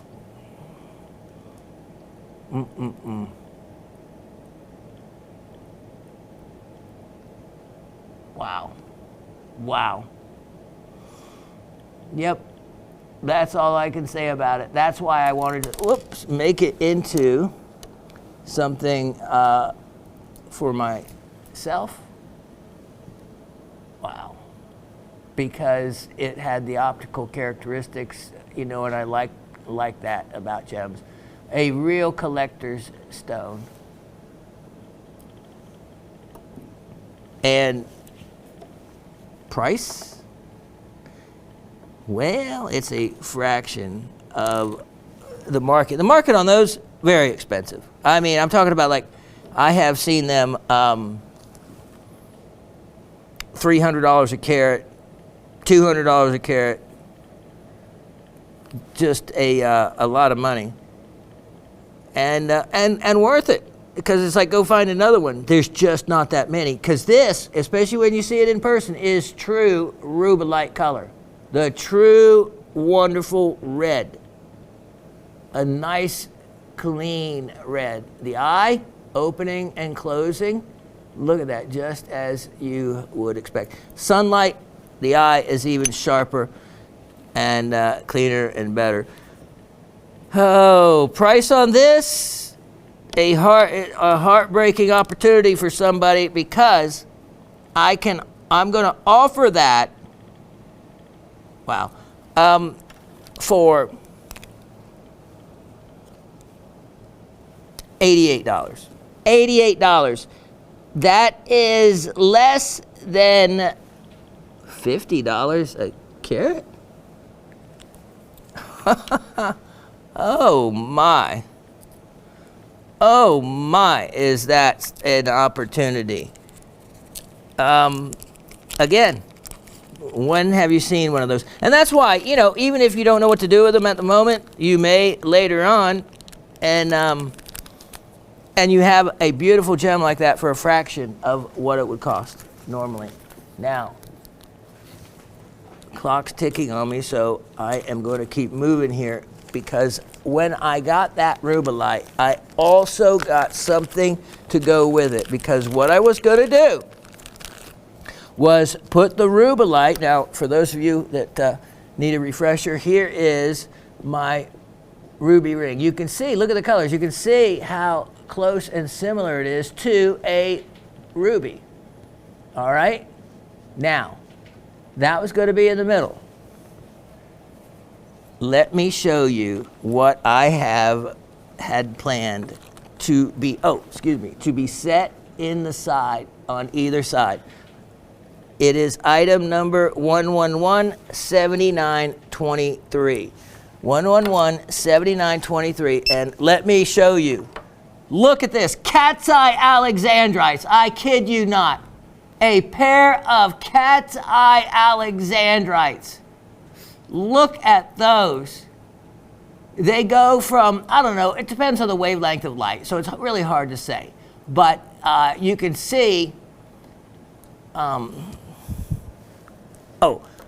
probably won't be able to show you, but they fluoresce just the color they're supposed to, a reddish color, because there is a chromium, chromophore in it, causing, this is, I was just seeing if I could show it to you at all. Actually, let me take the top off for a minute, Dave, and let me show, yeah, thank you. Let me show these stones out of, they deserve to be out of there. So I was going to set one on either side down of the ruby. And wouldn't that be neat? 3 cat's eyes. All right, so let me see if I can, all right, now hit the light. So it's amazing because we saw some red and there, I can see some red right there. There it is, right there. You can see the red. That's exactly what it's supposed to be doing, to be the real deal. Thank you, sir. Now, these have some amazing cat's eyes. They have a great color change depending on whether you're in the sun. Let me try this other light just to see if it brings out some of the color change. You can play around with different wavelengths of light. Ah, there you go. Look at how much greener they are. Look at how much greener. Now, you know, they're not going to be a red to green, but they're certainly going to have a color change. Thank you. They're quite translucent to transparent. A matched pair. That's the other thing. Go find another one. Where are you going to find a matched pair of cat's eye alexandrite? Now, Orissa is that famous pegmatite area in India that produces some remarkable stones, and that's what That's the origin of them. Now, I have those two stones, nice rarities, priced at a incredible opportunity for you. I mean, incredible. And you're looking at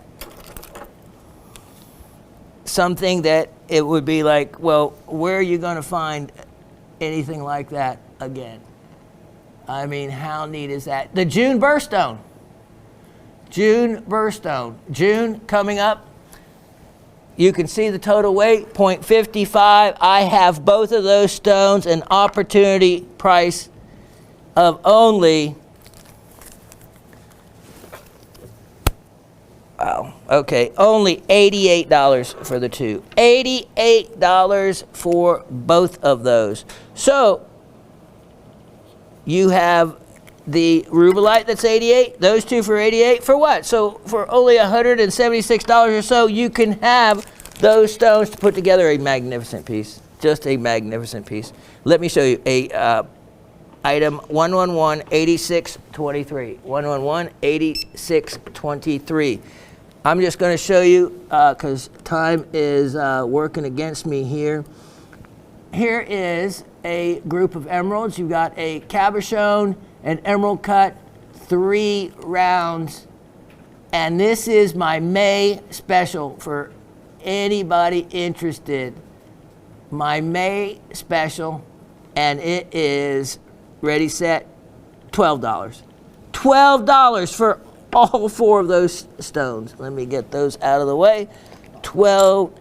I know, Latifah's going, wow. That is a wow. That is my May, you know, that's the birthstone for May. And yeah, golly, I want to do the lesson. We just don't have time. I could shortchange the lesson, but then you lose out on some information that I need to show you. So I'll keep it together to feature it when I don't have a short show. A short show is better than no show. I also have a bag I want to show you of apatites that have been cut, but I wanted to show you how they, how well and how accurate the cutting is. Let's move on. 111-7623. 111-7623. What I have next is another prize. This we were actually talking about earlier, and fortunately malachite has not taken over. Malachite, a secondary ore deposit, they call it. In other words, if you have a deposit of copper and you have carbonated water that is trickling down, carbonated water sources can be from limestone, can be from other surface features, but when it does come in contact with a copper or copper minerals, it can create malachite, it can create azurite, both very similar copper carbonates. This is a wonderful azurite, and you get to see azurite has been known to form over 100 different formations or habits of its crystal system. They have counted over 40 that are common. This one, I don't know. I am sure I easily saw 6 different shaped crystals. There's also, I think, some little quartz present in this piece. Look at that. That is double-sided. You can see some large crystals with secondary azurite over the top of it. It's just a little bit bigger than what they would call a thumbnail specimen. It's a very attractive piece. It's only a really inexpensive item for how attractive this is. Many people do not have any azurite that fine of a piece for a price of only $28. Yep, $28. Next item, 111-7723. Now, can't take these out, but don't need to. This is either a replacement parcel, because so many rings now are pave set with very small diamonds. These, look at this, look at those. These are 1.1 to 1.3 millimeter diamonds. In other words, you can see 30 stones with a total weight of 25, a quarter carat. So they weigh less than 1 point. They are full cuts. Full cut means that each of these diamonds, full cut versus single cut, which is very important in diamonds. Single cut diamonds have 8 facets on the crown, 8 facets on the pavilion, 1 on the table, of course. So that's 17 facets. A full cut diamond has as many facets as a large diamond in an engagement ring. A 2 carat, 3 carat has the same number, 57 facets. That is what is referred to as a full cut stone. Full cut diamonds this small are more expensive than bigger ones, because when you get this small, it gets very difficult to cut them. You have 30 stones here. By the way, if you're, again, another lesson for you, if you're ever in a situation, I usually let the dealers open the tops, but many times if you're doing a lot of business, you know, they expect you to be professional and open the tops yourself. So when you do that, you turn it upside down like this, and you slowly, this one isn't fair because that across it, but you slowly lift the back, holding the top down like that. That way the diamonds stay in place. You never hold it this way like the amateurs would do and take the top off. It will cause those diamonds to flip out every single time. Look at that. Price on these guys? Here is an excellent opportunity. These make great eyes for little creatures too, and also. How about this? $38 for all of them. Only $38 for all of them. That's a great deal. Let me sit those right there for a moment while I grab the next item. There we go. Never can find those switches. And you can see they're very well matched in color, but there's a couple others that if you needed something with a little bit more color to match something, those would work as well. That's why I said they're great, is a great replacement parcel. And those size diamonds, when you see them set in a ring, there's always usually, you know, hundreds of them sometimes. They are going to fall out in time, and you need some to use for replacement. So that's great for that use as well. Let me show you. I have next item number 1117823. Look at this. We're not going to take these out. January birthstone. Let me see. What did I say? Let's see. That is 823. No. Let me get my handy dandy loop out. Use it the correct way. Yeah, 1117823. Oh.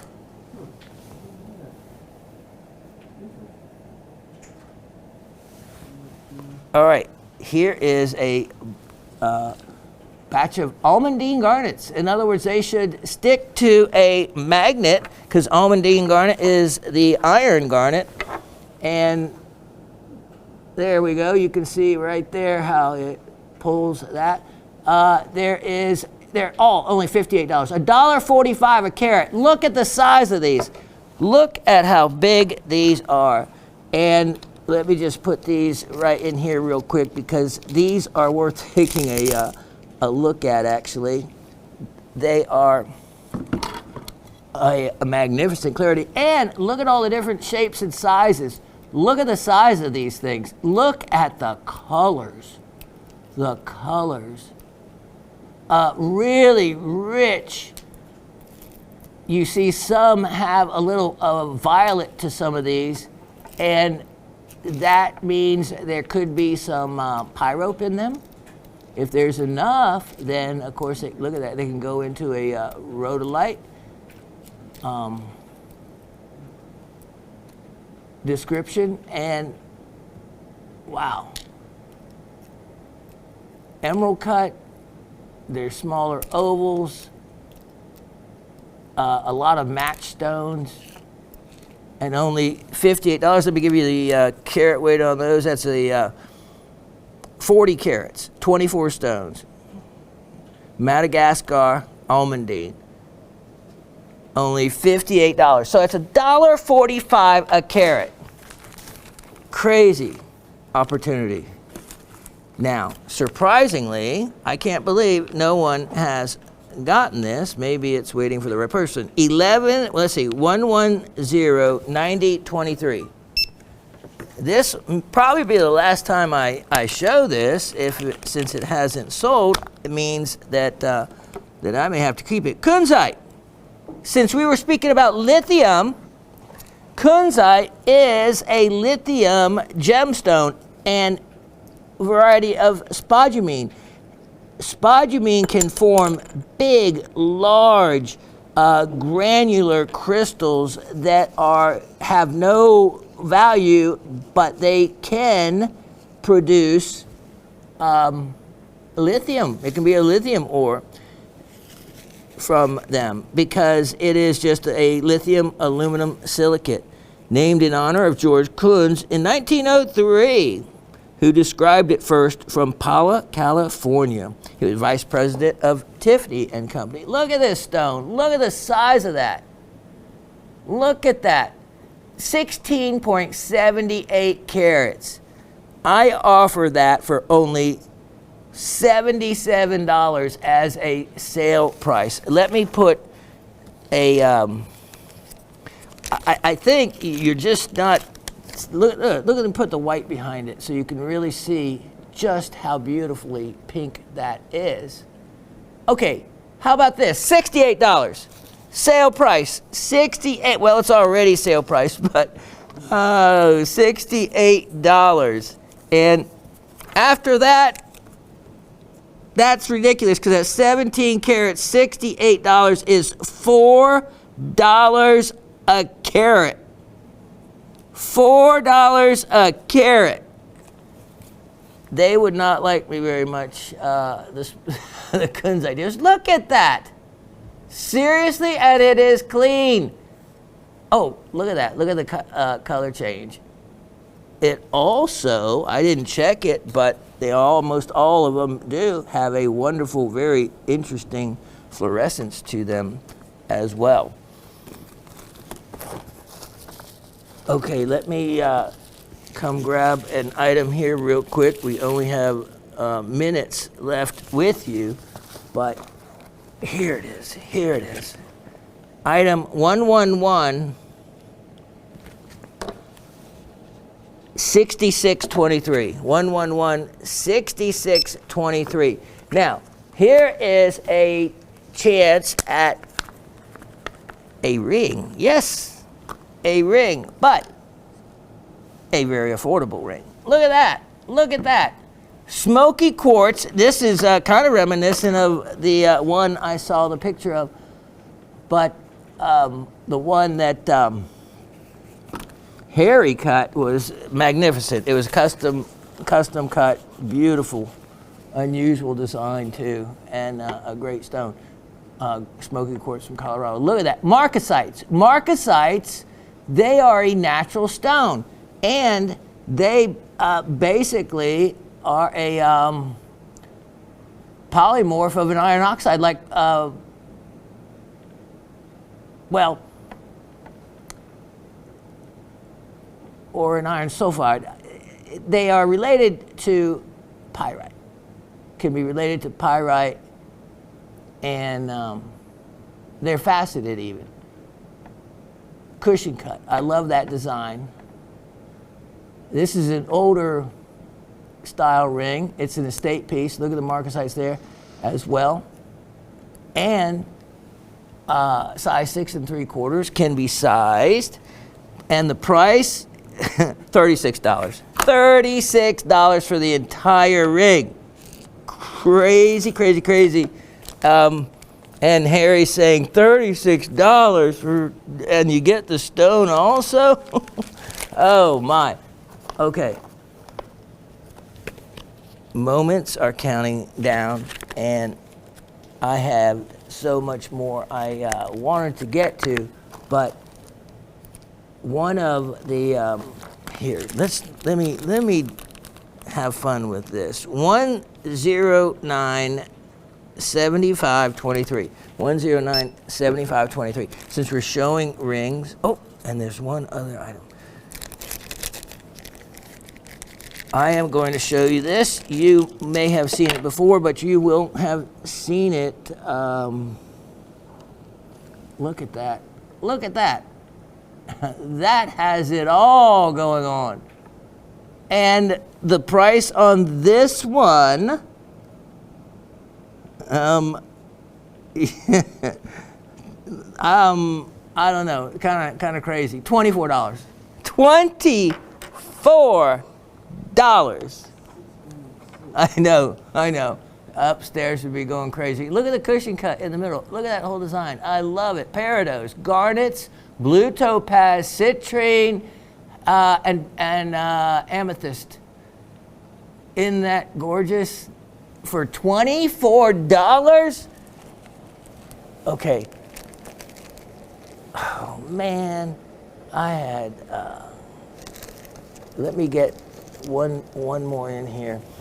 This is item 1045522, and it is a pair of princess cut diamond earrings. Princess cut diamond earrings. Look at these. Look at these stones. Princess cut diamond earrings, 14 karat gold. If you don't want them in the earrings, take them out. Use them for something else. Or just take the post off. They're already set. Solder the head on to whatever you want. That way you don't have to worry about setting the princess cuts. Someone like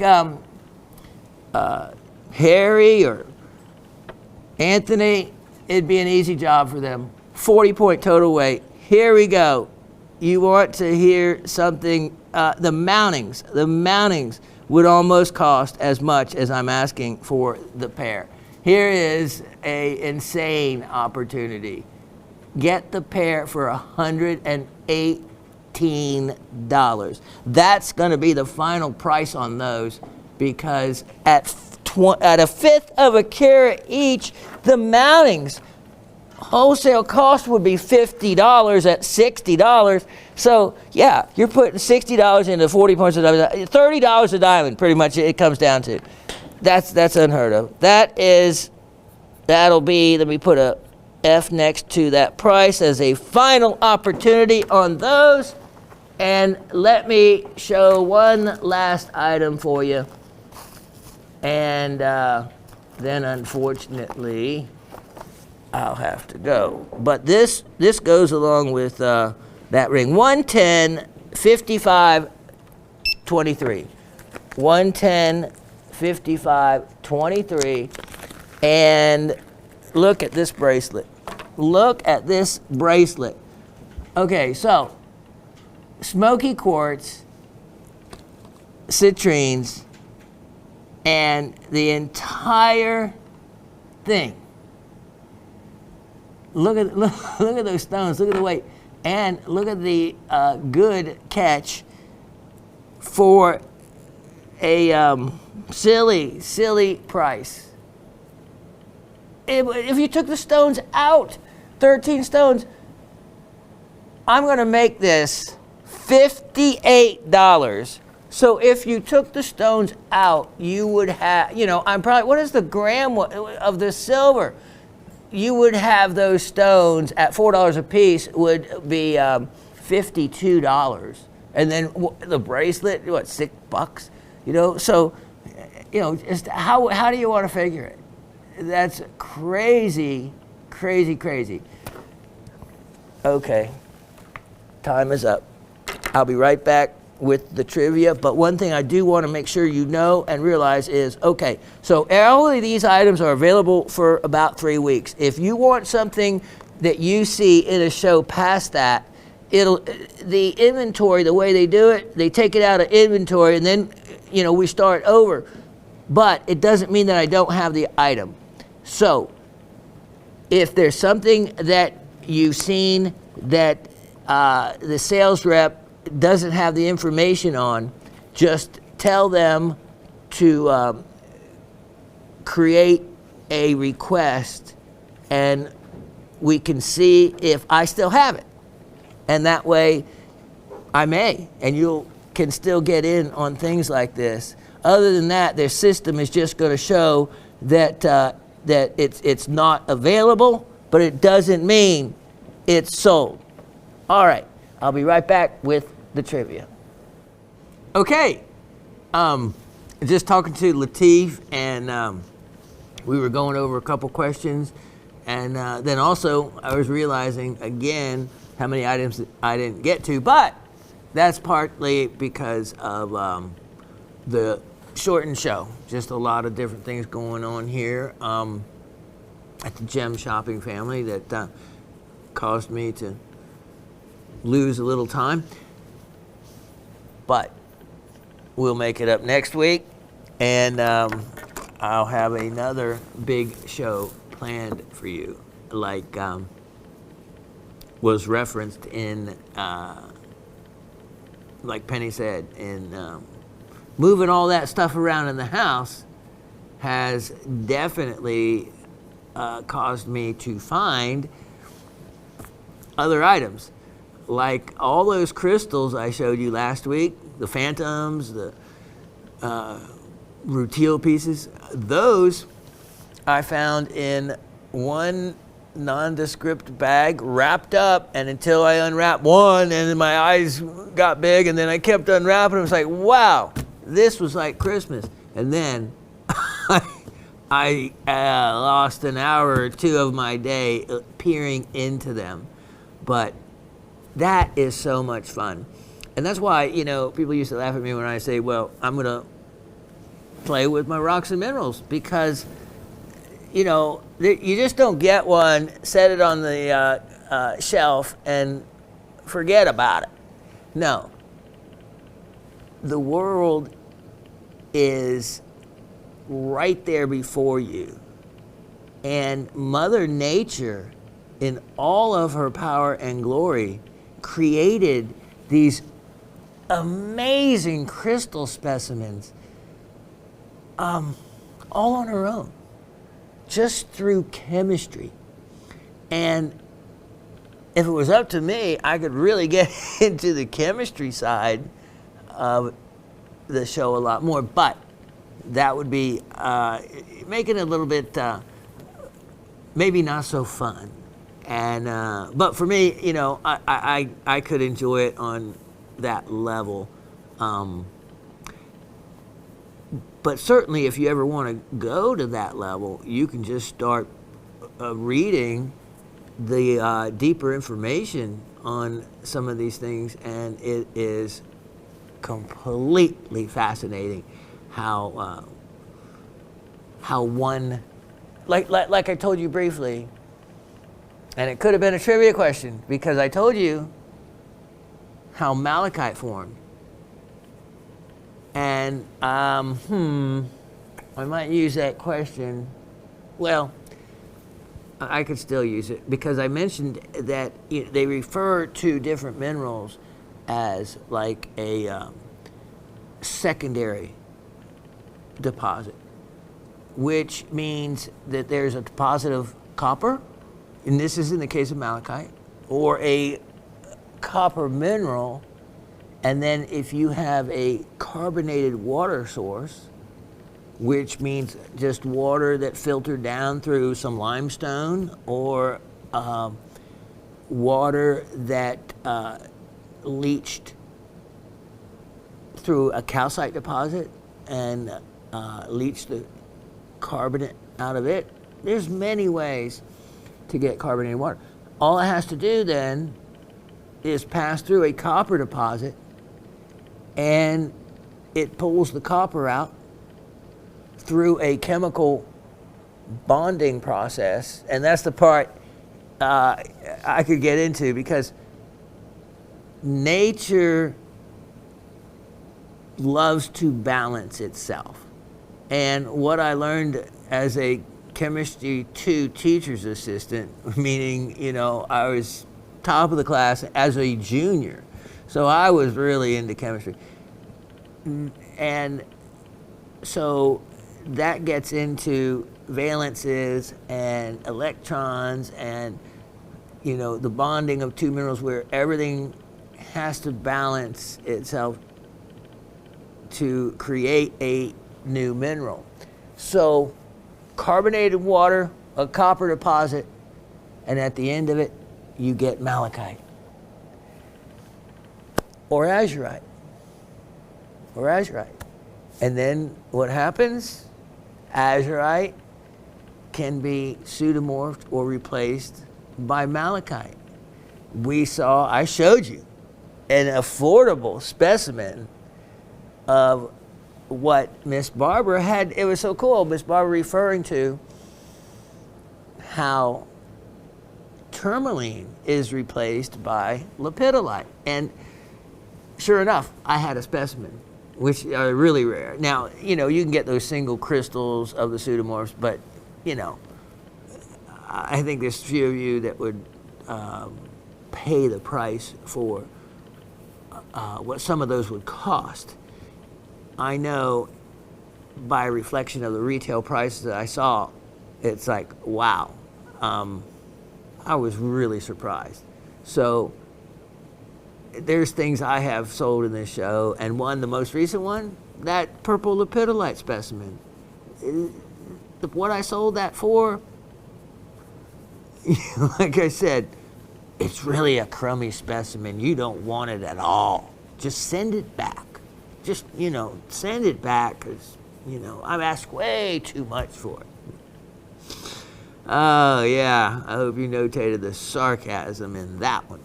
So, the formation of malachite. So this is all going on, and Mother Nature knows exactly what she's doing. And, creating these exotic specimens in the earth. And they could be right under our feet. And that's just it. They remain hidden. And they're still being found, these new deposits. Lateef and I were just talking about lithium, and the future, of course, with all these batteries. It's tempting to a company that's got a lithium mine and throw some money at it and see where the stock goes, these kind of things. Usually my luck isn't very good. I'm a contrarian indicator usually. In other words, whatever I do in the stock market, do the opposite of. Because I haven't had a lot of luck there. But I have ideas, and you know what? It's created a kind of these modern rushes that aren't gold rushes, but now they're looking for lithium deposits across the world and things like that. So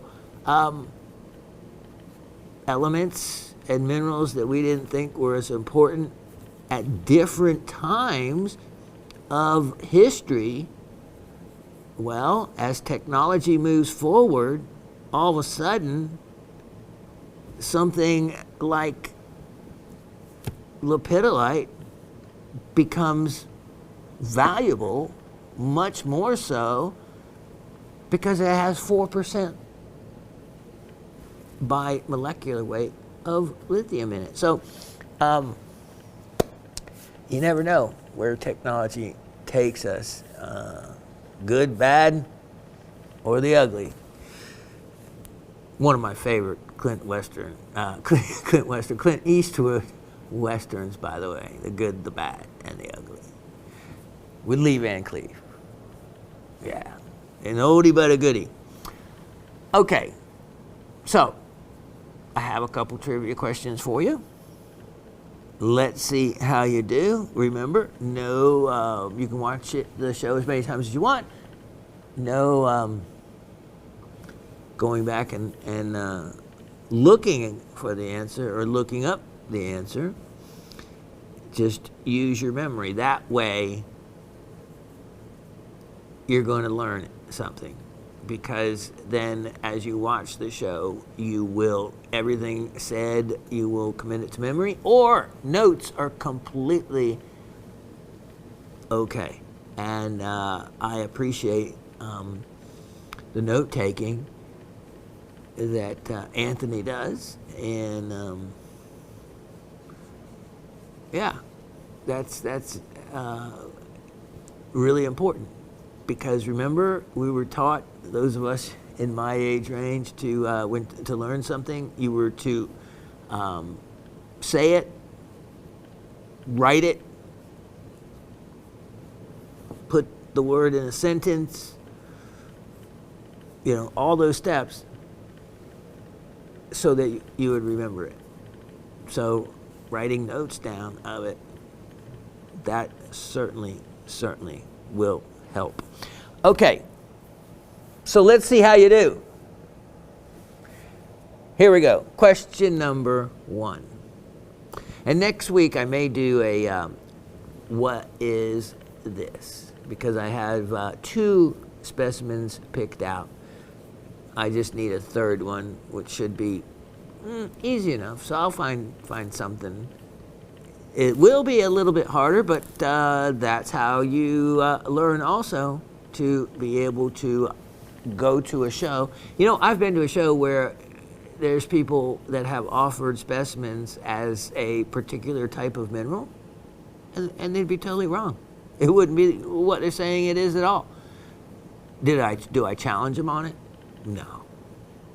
No, because then it's a battle of egos, and I don't get into that. They're going to think they're right, and I'm going to know that I'm right. So it's not worth it. If they don't know what they're selling, then that's not someone I want to do business with anyway. So we walk on by. All right, here we go. What element creates the yellow in lepidolite? This was a lepidolite show. And so I thought, and Lateef agreed, why not a couple questions in regards to it? We talked about, or maybe you all talked about, what the element was that created the pink or purple in lepidolite. Well, those beautiful yellow lepidolite specimens had an element that affected the color to make it yellow. What was that element? And don't worry about any valences or any other information, because, if you wanted to get picky, the manganese that created the pink and purple was not just manganese. It was a valence of manganese. Some say 2+ or manganese 3+, and you start getting into all that, and then you don't need to know all that. So what was the element that created the yellow in lepidolite? Question number 2: what does the Greek word lepidos mean in reference to lepidolite? What does the Greek word lepidos mean in reference to lepidolite? Now this one should be easy for one person I know, Miss Penny, who is Greek and still very fluent in Greek, even though she lives in Quebec. But that's okay. That's all right. She can use that knowledge that she already has to help win the prize. Never know. All right. What does the Greek word lepidos mean in reference to lepidolite? I hope all of you have a wonderful week. It's already getting hot here in Georgia, but it is cool enough.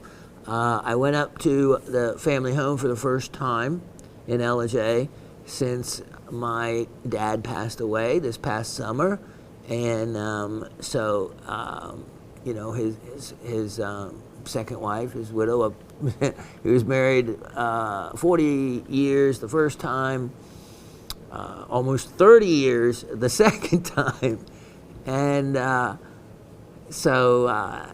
it was weird to go to the family home, which is at the end of a road. The road is actually named after them, and beautiful mountain view, and it was a real nice visit.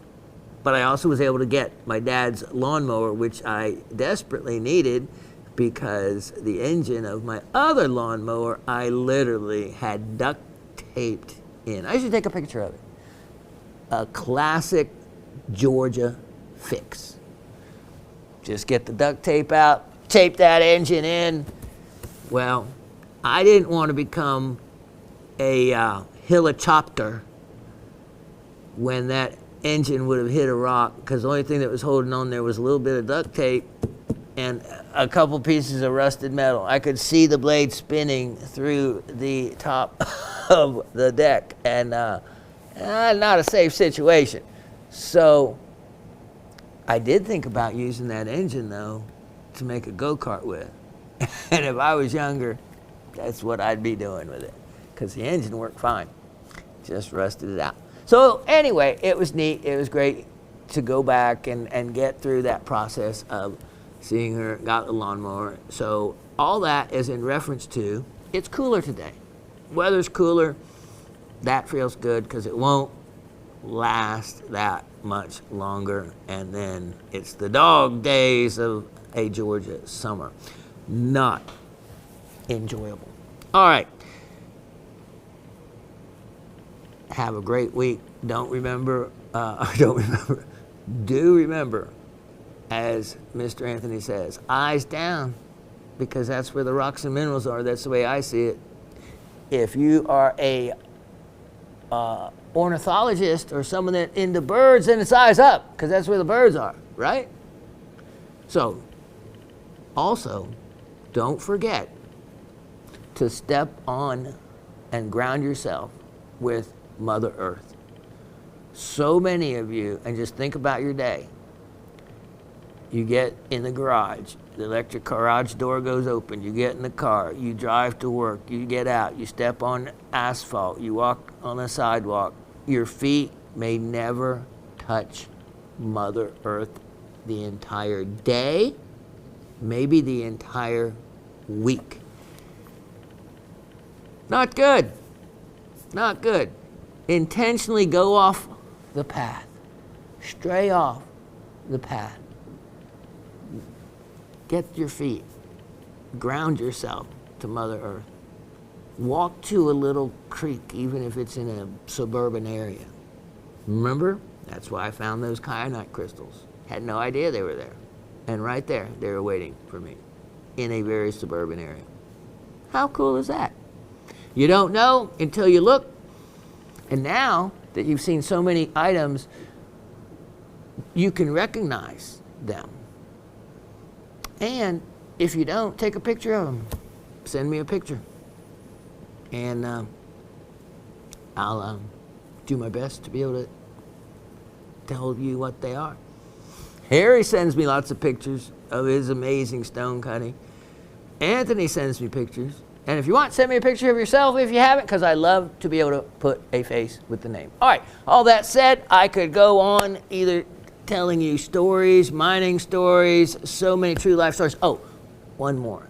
Did you hear and see, this was not about the kids that survived in the jungle. That was incredible. But in California, there's a new gold rush going on. They call it flood gold. From all the melted snow, it has caused, you've seen houses being, torn off the banks and floated down the river from the flooding and all. Well, guess what? All that ground is new dirt to be churned by the rivers and deposited along the riverbanks in the curves of the river. That's all fresh earth that hasn't been mined before. Flooding is caused and brought out the professional and the amateur gold prospectors, and they are finding lots of gold. True story. It's there to be found still. You just can't legally dig up earth anymore, but when Mother Nature does it, you can. You can go back to that river that seemed like there was no gold before and start all over. There's still gold there waiting to be found. Okay, I guess that's it for now. I can't wait to see you next Monday. God bless all of you. And, you know, from our love to your hearts, see you next Monday. Cheers.